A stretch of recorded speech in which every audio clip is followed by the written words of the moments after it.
Coaster Conquistador. My name is Zach, and in today's video, we're going to be reviewing Phantom's Revenge at Kennywood.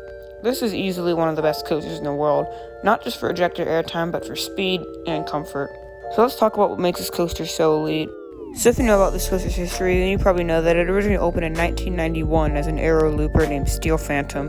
It took the record for Magnum XL 200 at Cedar Point for the fastest roller coaster in the world.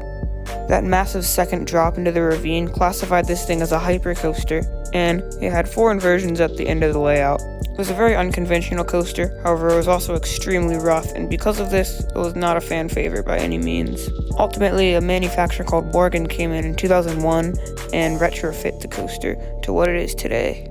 And while I never rode the original Steel Phantom, heck, I wasn't even born yet, it looked like a pretty horrendous coaster, and I'm so glad that they converted it into this. So Phantom's Revenge is located kind of towards the back of the park, very close to Turtle, Thunderbolt, and Music Express.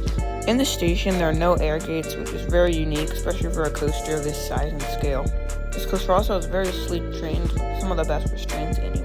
As you dispatch from the station, you'll take a little dip and then head into your 160-foot lift hill. This is an obnoxiously slow chain loop, but it gives you time to take in your surroundings, which is kind of nice, I guess. So then you plunge down your twisting first drop. I've always thought of this as a pre-drop for the larger second drop into the ravine. This drop is a little bit underwhelming. It's still very fun, and you really build up speed on this drop. I just wish it had a bit more power to it. It has no laterals or positive G's, and I was really looking for those. So the following element may be the signature element of this coaster, and it is the massive 228-foot drop into the ravine. In the pull out of this drop, you get some crazy positive G's and you reach your top speed of 85 miles per hour. When you're heading down this drop, you get a second or two of sustained ejector airtime, but midway through the drop, you just sit in your seat, which is fine. This drop is pretty gentle when it comes to the angle of descent. It's only around 45 degrees, so it's nothing crazy, but it's still a super intense drop, and you get some great airtime, and you really build up the speed as well. So the following element is this massive turnaround coming out of the ravine. You really feel the speed on this element, and your hair is just flying like crazy. You get some solid positive G's as well, and while you do slow down at the apex of the element, you still really feel the speed you're taking this maneuver at. It's just crazy.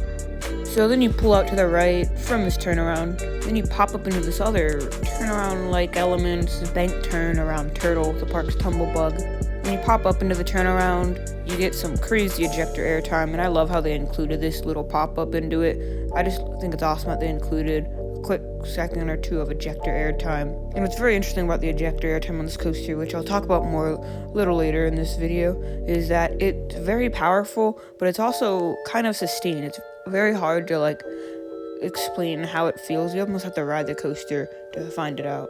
So following the turnaround around the Turtle is basically just a series of twisted ejector hills. You go through these 2 amazing, pretty sustained ejector airtime pops before traversing an insane double down. The way this element is profiled is very interesting. Normally double downs on coasters with this much speed, especially a hypercoaster, take up a decent amount of space, but this element is absolutely tiny, and because of that, you get some insane ejector airtime, 2 back-to-back pops. This element basically throws you out of your seat, throws you back in it, and throws you out of it again. Following this double down is a U-turn, and then you do another ejector hill, then you pop up into the brake run. In terms of track length, Phantom's Revenge is only 3,200 feet long, which is not too crazy.